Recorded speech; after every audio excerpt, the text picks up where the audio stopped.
Vamos, vamos lá então. O jogo tá duro hoje. Hoje tá duro. Complicado, né?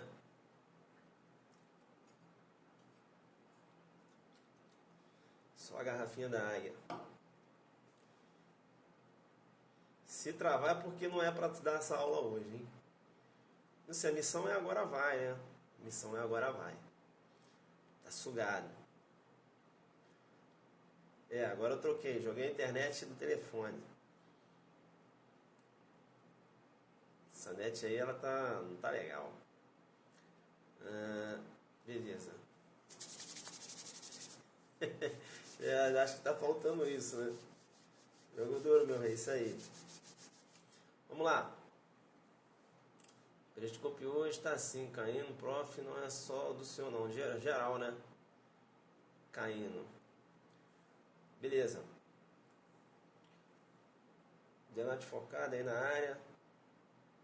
Estragou a mão. Agora vai. Esfregou a mão, né? Perceba bem. Isso aí. É, tá querendo. Bacana então.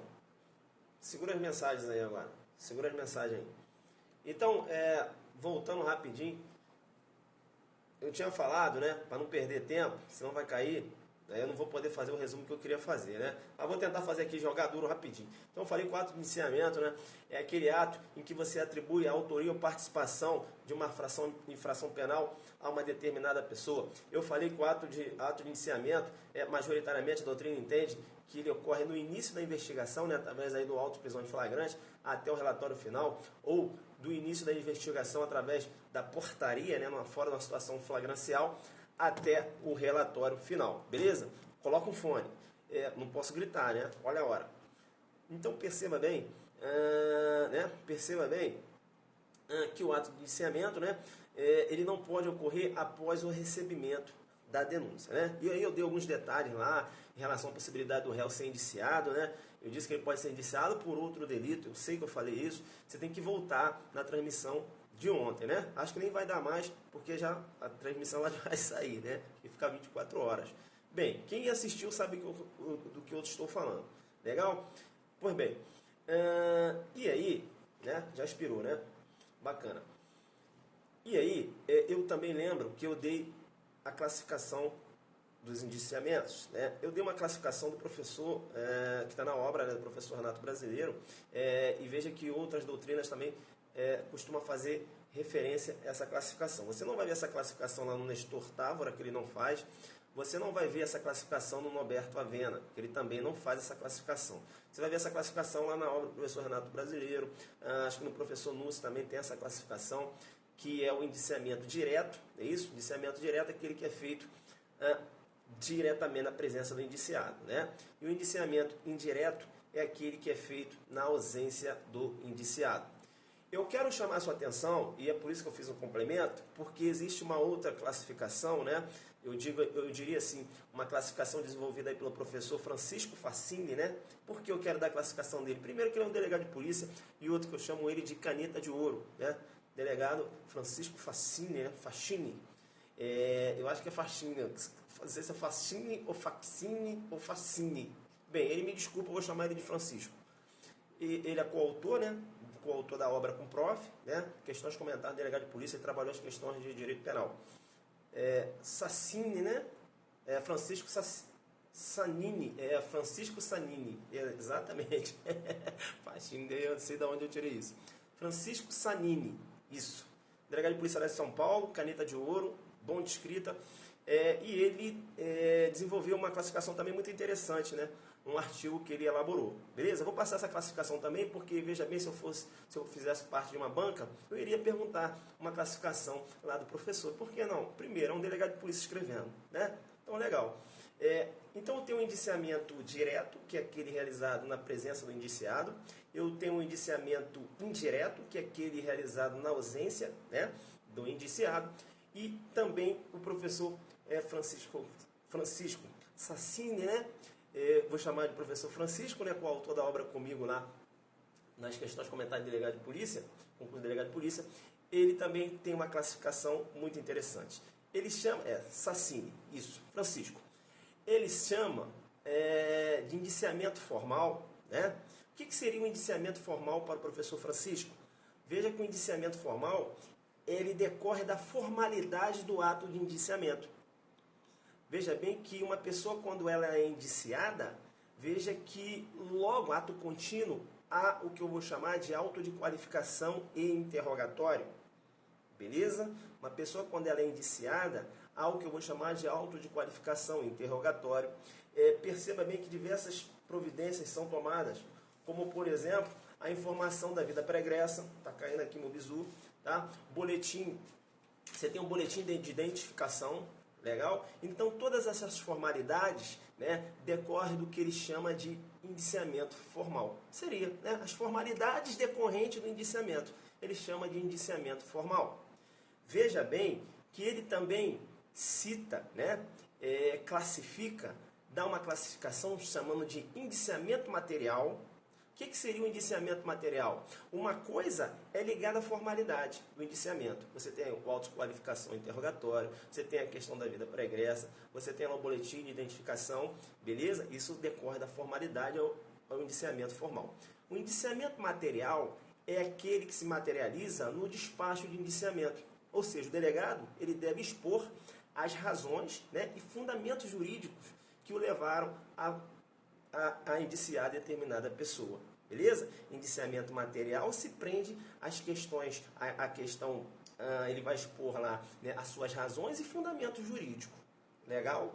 Dentro aí do ato de indiciamento. Bem, o indiciamento ele pode ocorrer na portaria inaugural, ele pode ocorrer no curso da investigação, ou ele pode ocorrer no relatório final.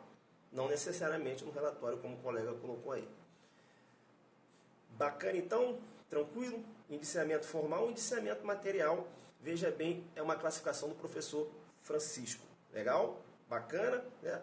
Por exemplo, eu estando numa banca de delegado de polícia, eu ia perguntar uma classificação do professor Francisco. Né? Delegado de polícia lá de São Paulo, é professor lá de Damásio, é um excelente escritor, né? Eu admiro muito os artigos que ele escreve, beleza? Ele agora também vai passar a produzir as aulinhas aí no Periscope, tranquilo? Legal. E ele ainda ele ainda dá uma outra classificação a um indiciamento chamado de indiciamento coercitivo. Indiciamento coercitivo. Veja bem que para o professor Francisco, o indiciamento coercitivo é aquele que decorre de uma obrigatoriedade de indiciar decorrente de um ato. Quando é que eu teria um indiciamento coercitivo, um indiciamento obrigatório? Veja bem que eu teria um indiciamento, uma consequência lógica, né? Veja do auto de prisão em flagrante. Então, a pessoa que é presa, né, em flagrante, veja que necessariamente ela tem que ser indiciada. Né? É obrigatório, né? Veja que é coercitivamente, né? Então, veja que o delegado é obrigado, né, a indiciar uma pessoa que ele está autuando. É consequência lógica no flagrante. Então, ele chama esse indiciamento decorrente da prisão em flagrante de indiciamento coercitivo. Legal? Apenas passei essas 3 classificações, porque o professor Francisco, né, criou essa classificação, achei muito interessante. Tá? Então, nenhuma doutrina fala em relação a essas 3 classificações de indiciamento. Ele fala, beleza? Então, eu tenho indiciamento direto, indireto, e esses 3 tipos de indiciamentos que ele criou, que eu achei muito interessante. Estou aqui passando para vocês, porque numa prova oral, você pode falar do indiciamento direto, do indireto, e você pode, né, para robustecer a sua resposta, falar, o delegado de polícia, escritor, né, inclusive o professor Márcio Jesus, em um artigo publicado, ele ainda dá essas 3 classificações, excelência, chamando de indiciamento formal, né? Aquele que decorre, é um indiciamento que enseja nas formalidades, por exemplo, a questão do auto-prisão, a questão do auto-qualificação interrogatório, questão da vida pregressa, questão de boletim de identificação. Então, são formalidades. Eu tenho indiciamento formal e tenho o indiciamento material. Você vai entender que o indiciamento formal ele decorre do indiciamento material. Se no material, né, eu tenho que ver as questões, a exposição do fato e fundamento jurídico, né? Pronto. Acabei de indiciar, eu já vou para o indiciamento formal. Entenderam ou não? É uma consequência. Seria um indiciamento formal, são aquelas formalidades decorrentes do indiciamento. Beleza? Ele faz essa separação e eu achei interessante, por isso que estou passando para vocês. Tá? Não sei se um dia perguntar, né, Me parece que só ele fala disso, é um pouco assim difícil o examinador perguntar, né? Mas veja bem que é mais um conhecimento, né? Você leva até para o examinador, que às vezes o examinador nem sabe disso, né? Você leva, né? Zero ele não vai poder te dar porque você tem do fundamento de onde você tirou, né? Veja que não é uma criação. Você vai procurar lá na obra dele, no artigo você vai encontrar lá. Beleza. Outra coisa que eu quero falar com vocês, é em relação, tá? A gente falou aqui do indiciamento e tal, é o que eu queria falar. Beleza. Outra coisa que eu queria falar com vocês é em relação como a doutrina enxerga o ato de indiciamento, né? Também não falei ontem. O ato de indiciamento para a doutrina é um poder-dever do delegado, beleza? Veja bem que o indiciamento ele não pode ser arbitrário, né? Ele não pode ser arbitrário. Mas também, veja bem, que o indiciamento ele não pode ser também assim solto, discricionário. Ora, se há elementos, né, elementos robustecidos, né, elementos indiciários robustecidos, veja que o delegado ele tem, né, que indiciar. É isso? Ele tem que indiciar se ele tem presente aí os elementos, provas indiciárias robustecidas. Caso ele não tenha e realiza esse indiciamento, tá? Veja bem que vai desafiar aí uma ação autônoma de habeas corpus, né? Habeas corpus vai entrar com ação autônoma, né? Qual a natureza jurídica da ação de habeas corpus? Ação autônoma de impugnação. Habeas corpus não é recurso, né? Você sabe disso, né? Então ele vai lançar a mão, né? Estou falando baixo, que já estou jogando duro cada hora. E, enfim, e aí vai lançar a mão, né, do habeas corpus e o juiz vai determinar o delegado o desindiciamento, beleza? Nestor Távora ainda defende que poderia até suscitar aí uma questão de trancamento do inquérito policial. Eu acho que isso aí é uma questão de indiciamento, um indiciamento irregular, né, sem provas suficientes. Veja que eu acho que não é o caso de trancar o inquérito policial. Por quê? O inquérito está investigando. É o caso apenas de desindiciar, né? É absurdo, assim, eu entendo, né? Comprometer um inquérito policial por causa do indiciamento irregular. É só de desindiciar, é isso? Bacana. Legal, então falei aqui que o desindiciamento é um poder-dever do delegado, a doutrina se posiciona nesse sentido. Legal. Outro ponto que eu queria abordar com vocês, tá? Está relacionado ao ato de indiciamento versus o princípio da presunção de inocência, versus o princípio do estado de inocência ou versus o princípio da presunção de não culpabilidade. O princípio da presunção de inocência é previsto, positivado na Constituição Federal, no artigo 5º, inciso 57, não é isso? Também chamado de princípio do estado de inocência. E aí, a doutrina diverge, dizendo o seguinte, olha, o que está positivado, né? Essa é uma doutrina minoritária, entende nesse sentido. A doutrina minoritária fala assim, olha, na verdade, o princípio da presunção de inocência é uma coisa, e o princípio da não culpabilidade é uma outra coisa. O que a Constituição positivou no artigo 57 é o princípio da não culpabilidade. Porque, veja bem, o artigo 57 lá da Constituição Federal, vamos ver se está aberto aqui no meu, artigo 57, artigo 5º, inciso 57, ele diz o seguinte, ninguém será considerado culpado até o trânsito e julgado de sentença penal condenatória. Ou seja, o inciso 57 ele faz referência à questão da culpabilidade do agente, né? A questão da culpa, né? Culpa aqui é a responsabilidade penal, né? Veja que ele faz referência, né, ao juízo de culpabilidade. Beleza? E não o juízo de presunção de inocência. Veja que essa doutrina minoritária, ela acha que há diferença entre o princípio da não culpabilidade e o princípio da presunção de inocência. Sabe por quê? Porque aqui está falando o seguinte, ninguém será considerado culpado até o trânsito e julgado da sentença penal condenatória. Beleza? O princípio da presunção de inocência, para essa doutrina, na verdade, diz o seguinte, que o indivíduo, né, ele pode ser sim investigado, ou seja, essa inocência dele, né, essa presunção de inocência é relativa. Porque quando você fala que o princípio da presunção de inocência, né, ela tem um status constitucional, você poderia ter uma inviabilidade da investigação de determinado indivíduo. Por quê? porque você não poderia aí, flexibilizar essa inocência. Veja que cai um pouco por terra, porque nenhum direito é absoluto, né? Então eu concordo, né, com a doutrina majoritária, né, que entende aí que o princípio da presunção de inocência e o princípio da não culpabilidade é a mesma coisa, beleza? Prevalece esse entendimento, mas eu tenho que informar para vocês que há doutrinadores que faz essa diferença entre o princípio da presunção de inocência e o princípio da não culpabilidade. Entendem que são coisas diferentes, legal?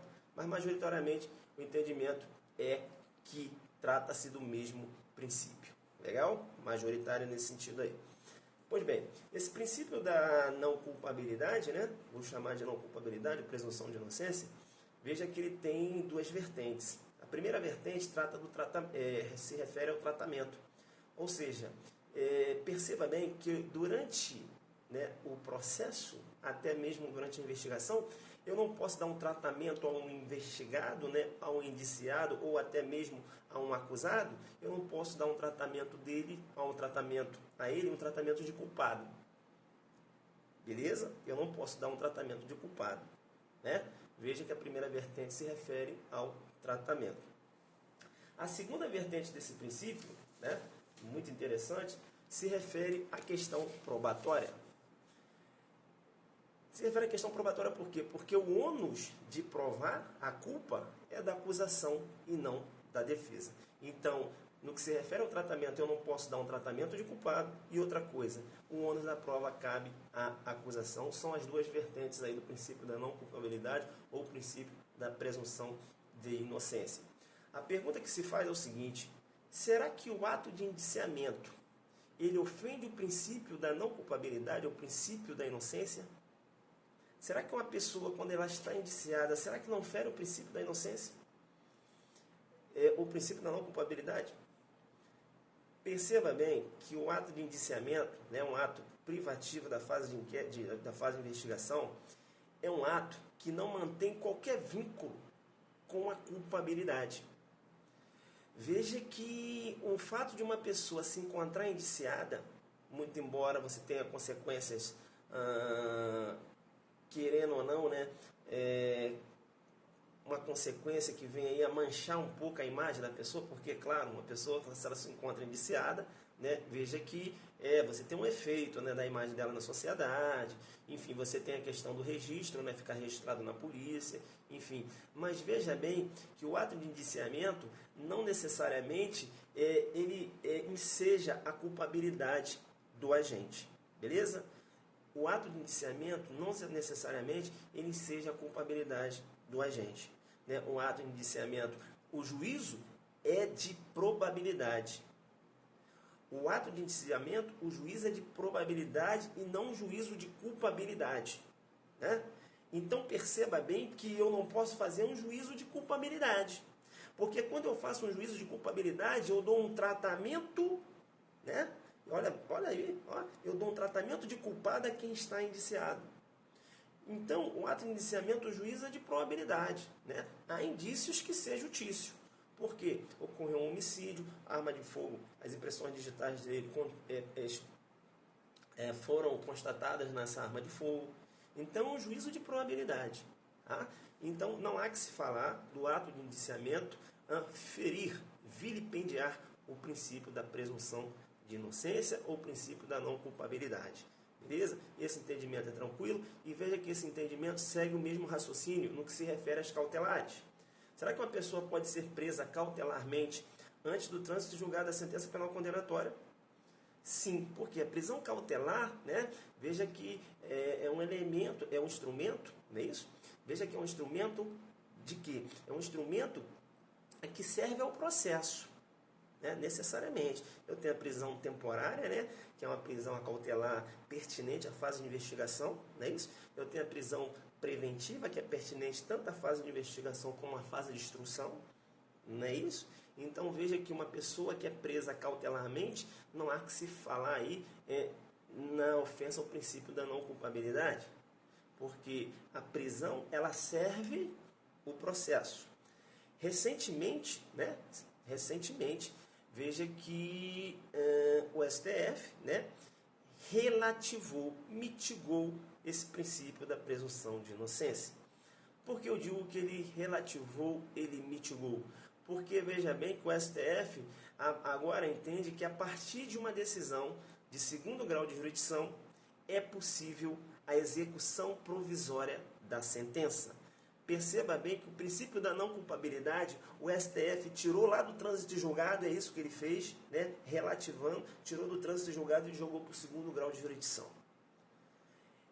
Perceba bem que vozes da defesa se levantaram, né, para sustentar que essa atitude do STF ofendeu o princípio do não regresso, o princípio, né, o princípio do não regresso, o princípio, né, do não retrocesso, não é isso?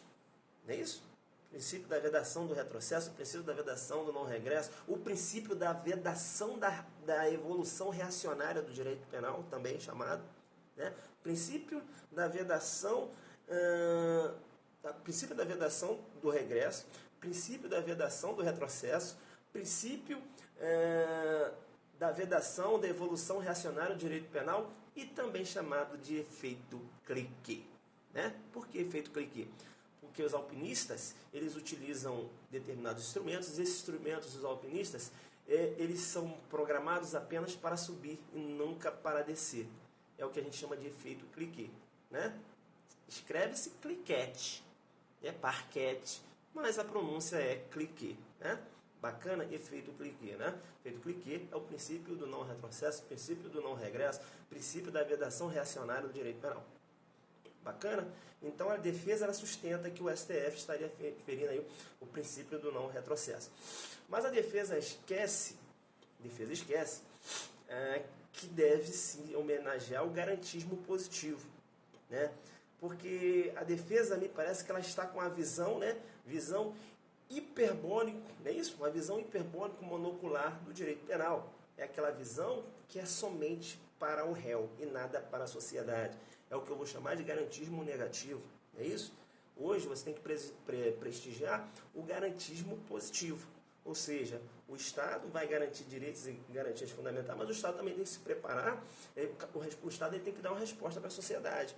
O cara não pode ficar lançando mão do princípio da não culpabilidade e ficar lançando mão de diversos recursos, não é isso? Né? Querendo aí, almejando a prescrição para ele ficar impune, é isso que acontece?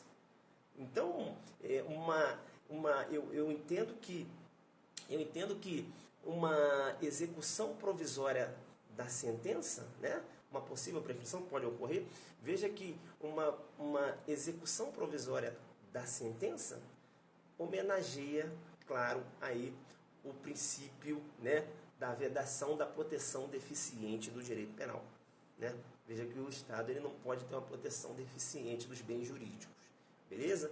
Então, no meu entendimento, não há que se falar aí na ofensa do princípio do não retrocesso, no meu entendimento. Eu entendo que essa execução provisória da sentença, em segundo grau de jurisdição, inclusive, tudo bem que o Estado até assumiu um risco, né, de condenar um inocente, mas veja bem que você tem que entender que nenhum direito é absoluto. É isso? Então, a sociedade também tem que ter uma resposta do Estado, né? É isso? A proteção lá não pode ser deficiente. Então, eu entendo que num segundo grau de jurisdição, mesmo vamos supor, né? Olha que é uma segunda visão, né? Acho que seria temerário se você trabalhasse isso num primeiro grau, porque o juiz pode errar. Mas aí você já tem um segundo grau, né? Segundo grau reafirmando aquela decisão que já foi de primeira instância. Veja que a probabilidade de erro ali é mínima, né? É mínima. Legal. Perceba bem, e essa é a minha visão, né? Então, materializando aqui, o ato de indiciamento não ofende o princípio constitucional da presunção de inocência. Isso aí é pacífico, legal. Veja que o ato de indiciamento, desde que também, né, robustecido com provas indiciárias, não é isso? Com provas indiciárias robustecidas, né? Veja que não ofende o princípio princípio aí da não culpabilidade. Legal? Bacana, mas o delegado ele tem que ter, né? Aquelas mínimo de prova, né? Agora essas provas devem ser o quê? Robustecidas. É isso? Você não pode indiciar. O Tício está indiciado no inquérito você não tem prova que ele utilizou arma de fogo, você só tem um telefonema do 197, né? Aqui em Brasília, 197, de uma pessoa que ligou lá no telefonema, foi o Tício. O delegado pegou e disse o cara.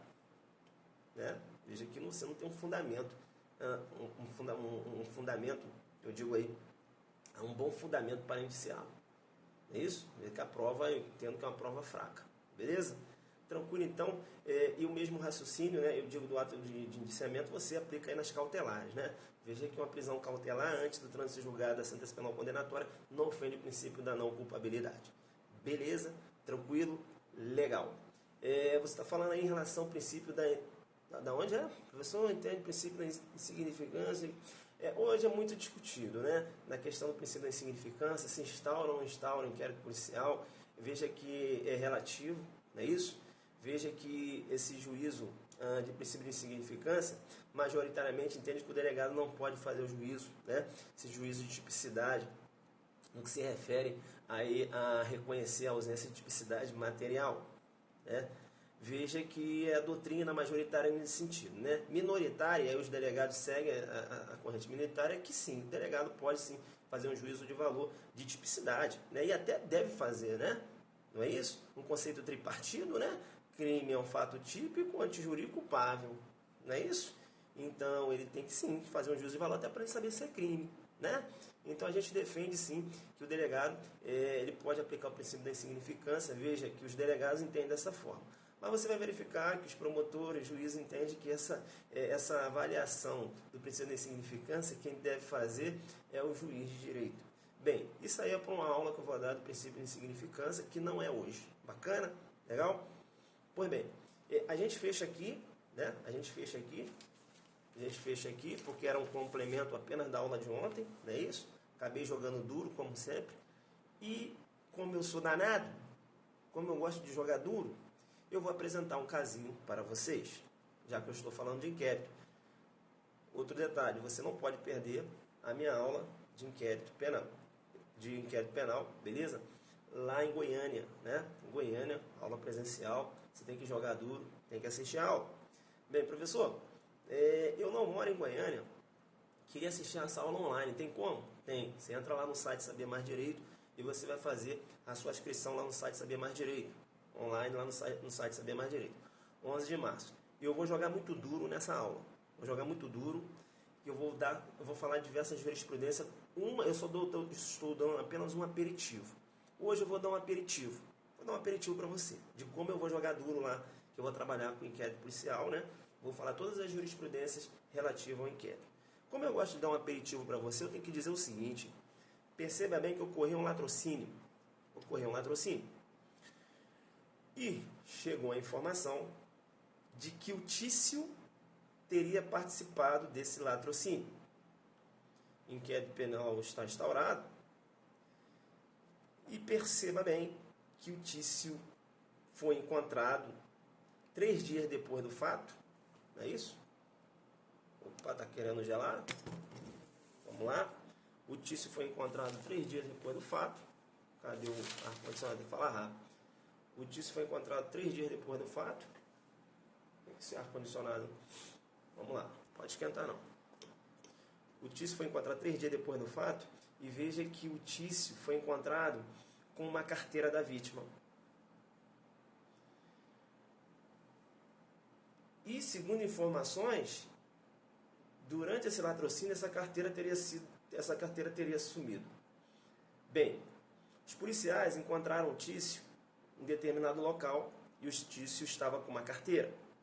Conforme a denúncia, foi até uma denúncia anônima que os policiais receberam. O inquérito, inclusive, já estava instaurado, apurando o fato. Veja, então, que o Tício foi encontrado com uma carteira, conforme teriam denunciado. Não ocorreu um latrocínio? Sim, o Tício participou desse latrocínio. Inclusive, ele está com a carteira da vítima. Os policiais abordaram o Tício. A carteira é assim, a carteira é uma carteira azul. Os policiais abordaram o Tício. O Tício realmente estava com uma carteira azul. Os policiais pegaram o Tício e o conduziram para a delegacia. E na delegacia, sabe o que aconteceu? O delegado intimou a esposa da vítima. A esposa da vítima chegou e falou: olha, essa carteira é do meu marido. reconheceu a carteira.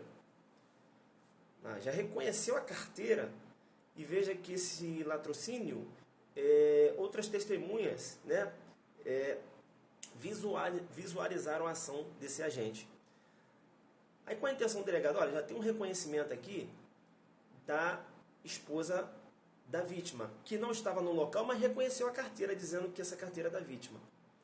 Eu vou ter que intimar as testemunhas, mas as testemunhas não podem comparecer aqui agora.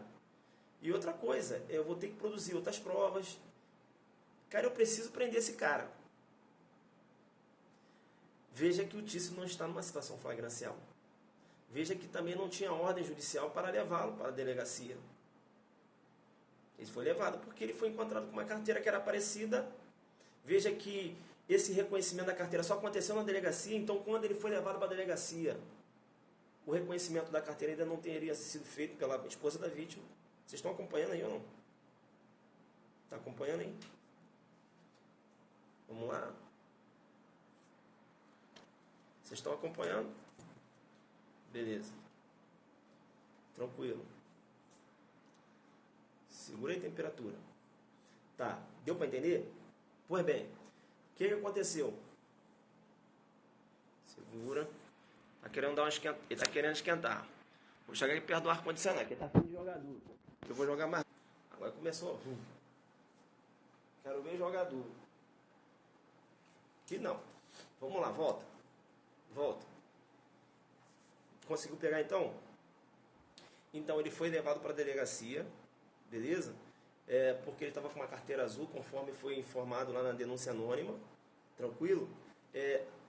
Intimaram a filha, a esposa da vítima. A esposa da vítima reconheceu a carteira, porque ela não estava lá no momento. Só que eu tenho outras testemunhas que visualizaram a ação do autor. E eu tenho que chamar essas testemunhas para a delegacia. E outra coisa, eu preciso desse cara preso. Bem, prisão para produzir provas, qual é a prisão que eu tenho que lançar a mão? Prisão temporária. Concorda comigo? Responde aí. Concorda comigo? Sim ou não? Sim ou não? Aham, legal. Bacana. Bacana. Legal. Pois bem, será que o delegado pode manter o Tício na delegacia sem um mandado de prisão? E outra coisa, essa condução dele até a delegacia sem uma situação de flagrante não caracteriza abuso de autoridade?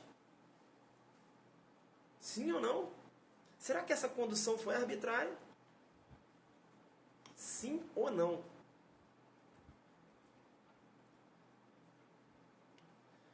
E aí? E outra coisa, o Tício ficou na delegacia. Ele ficou na delegacia enquanto o delegado falou, tu vai ficar aí e eu vou fazer aqui a representar pela prisão, vou levar lá no judiciário, enquanto isso você vai ficar custodiado. E veja que ele está preso, mas sem um mandado de prisão. Constitui uma prisão para averiguação. Constitui abuso de autoridade. E aí?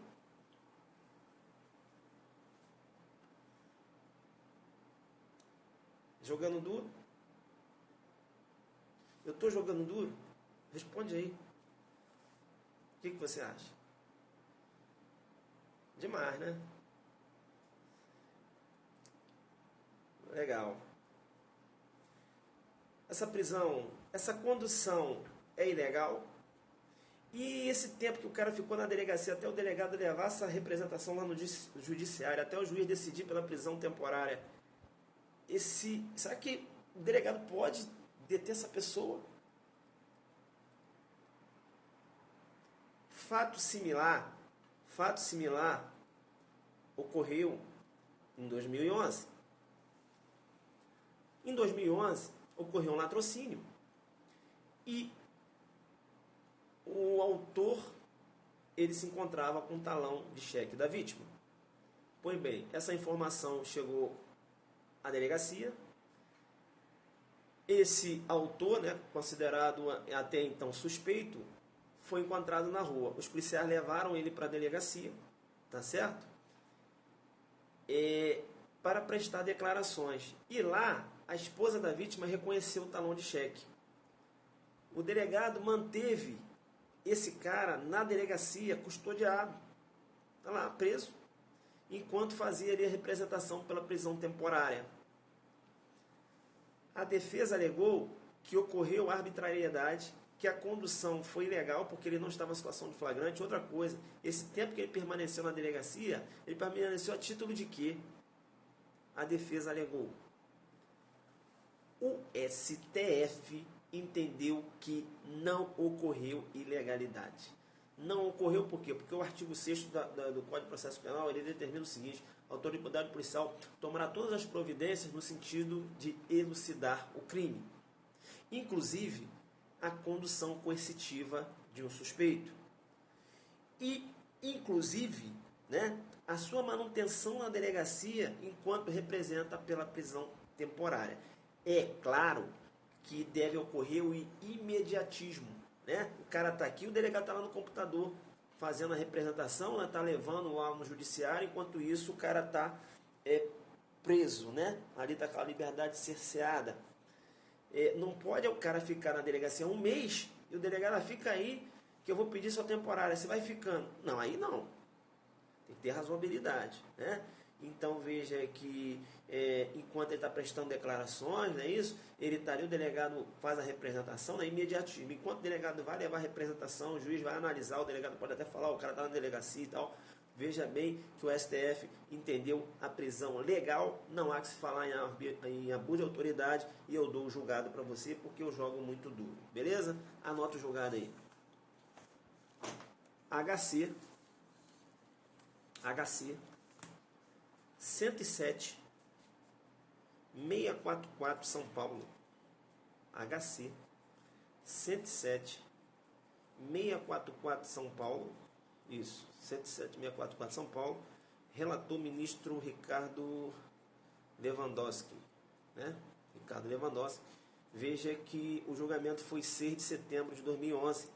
Inclusive saiu no informativo 639, tá?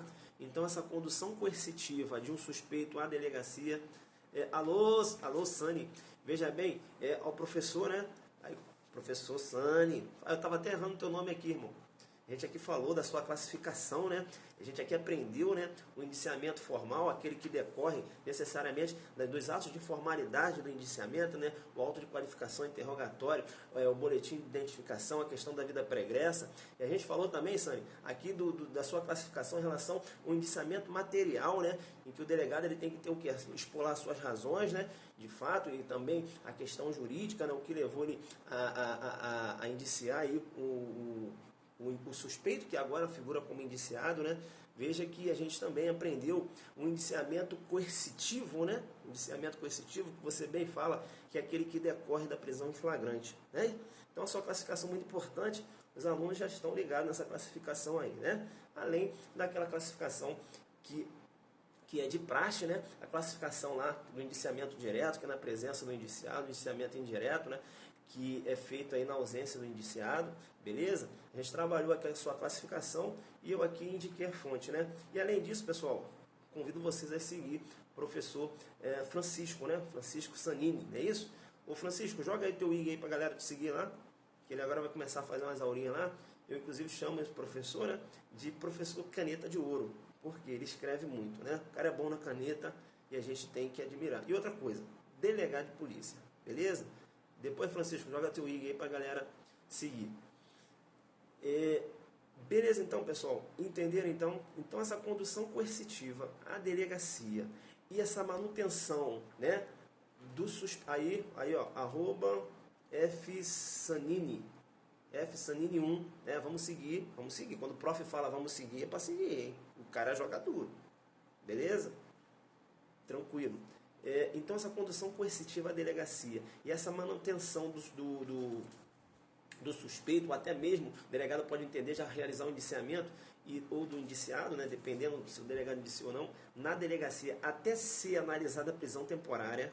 Veja, numa questão de imediatismo, veja que não há que se falar em abuso de autoridade, o STF entendeu dessa forma, beleza?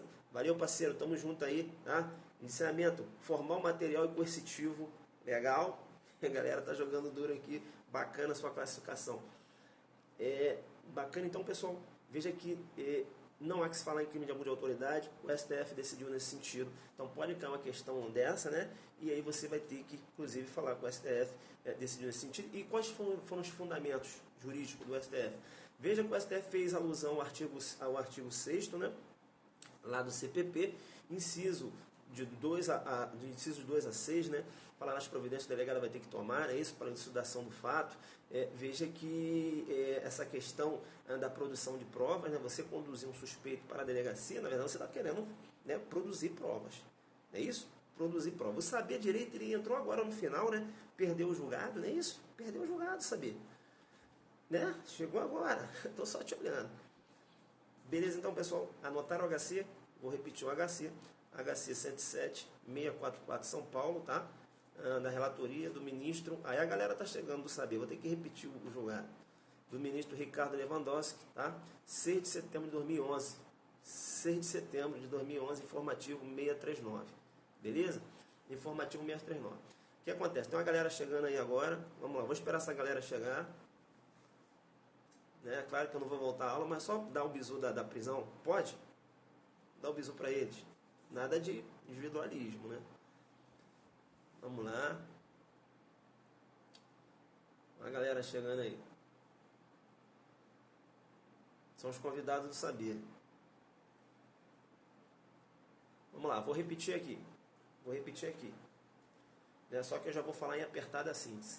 Será que um suspeito... Não, o áudio tá bom. Galera aqui que estava aqui, deu para escutar. Será que um suspeito pode ser conduzido a uma delegacia de polícia sem mandado judicial e permanecer nessa delegacia enquanto o delegado representa pela prisão temporária? Será que não há que se falar em abuso de autoridade, considerando que ele não está em flagrante delito, considerando que não há aí uma decisão do juiz? E aí? Né? E aí? Pessoal que chegou agora. Será que não há que se falar em abuso de autoridade?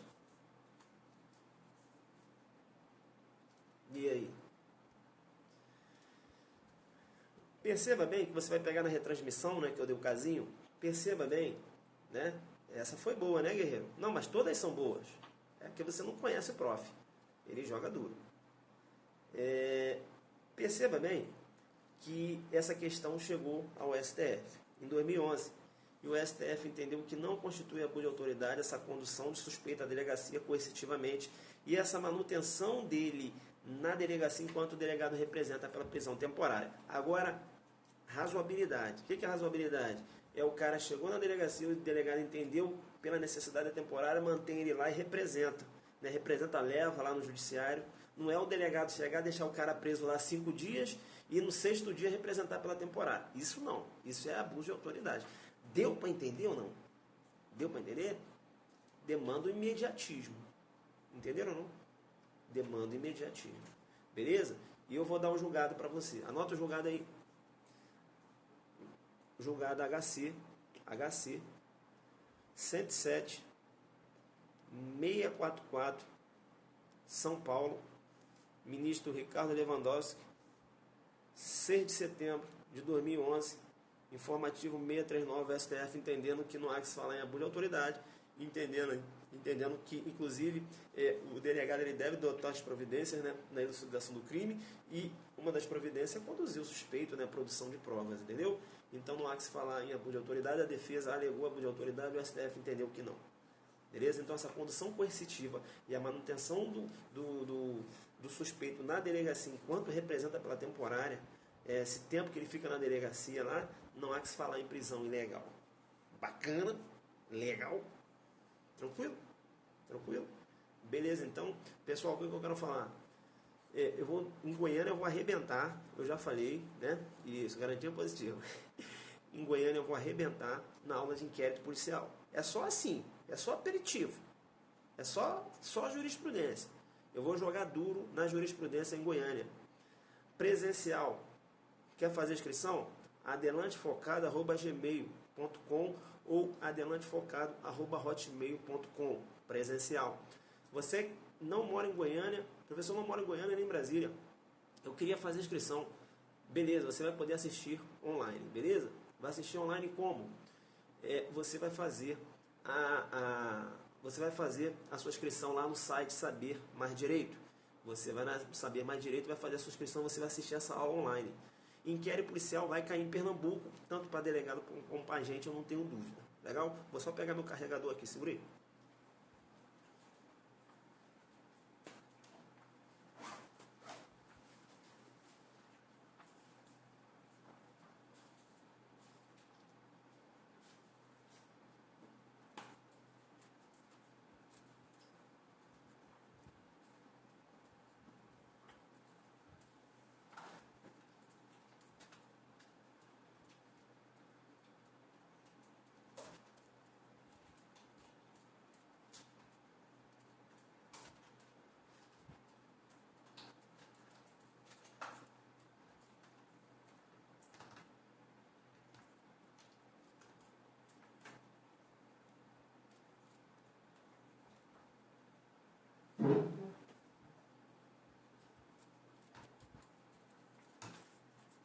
Joguei duro, voltei.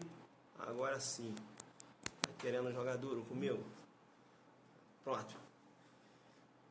Então é o seguinte.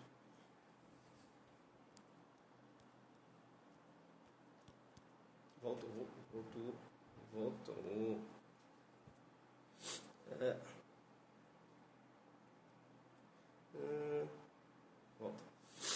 Então é o seguinte. Ar-condicionado, tá vendo? Então é o seguinte. Vai cair em Pernambuco, inquérito policial, tudo que eu estou passando aqui vai cair, minhas questões caíram aí na magistratura e domingo, tá certo? Inquérito policial, essa aulão que eu vou dar em Goiânia vai servir para a sua prova de Pernambuco. Não dá para eu passar tudo que eu quero passar, como eu vou passar em Goiânia aqui, no Periscope, não dá. O telefone esquenta, são detalhes, entendeu? Então você deve assistir essa aula vai ser transmitida online, beleza? Inscrição lá no site Saber Mais Direito. Professor, quero fazer o aulão Pernambuco. Me parece que é um aulão que o senhor mais 5 professores vai ser um dia antes da prova, sim. Só jurisprudência, a gente vai trabalhar dessa forma. Vai ser em Pernambuco, sim. No Recife, você vai no Recife? Vou. Como é que eu faço a inscrição? Veja bem, que você vai fazer a inscrição lá no site Saber Mais Direito. Eu já tinha falado, né? A informação aparecendo cortado. A informação que o edital deve sair até o final de fevereiro. Beleza? A gente está aguardando esse edital aí. Claro que serve para... inquérito policial, irmão, serve para... né? Carreiras policiais, inquérito policial, o jogo é duro. Beleza? Então, tranquilo. Né? Com certeza. Inquérito policial. Todas as carreiras policiais caem. Beleza? Bacana então. Tô indo embora. Beleza? Bota o adelante focado aí. Né? Até PM, claro. Carreiras policiais, né? Exato. Valeu, Eduardo. Jogou duro hoje, hein? Já pegou mais um julgado. É isso aí. Adelante focal, aula do professor de Delta DF usa até hoje. Aqui, ó, aula do professor de Delta DF usa até hoje. Aí, guerreiro, você que foi no... Agora, olha só. Esse guerreiro aí que postou aí. Você foi no meu aulão premonição aqui no Delta DF. Me fala como foi o seu desempenho lá nas questões extravagantes. Eu nem conheço o cara. Ele pode até chegar e falar, professor, não acertei nenhuma. Enfim...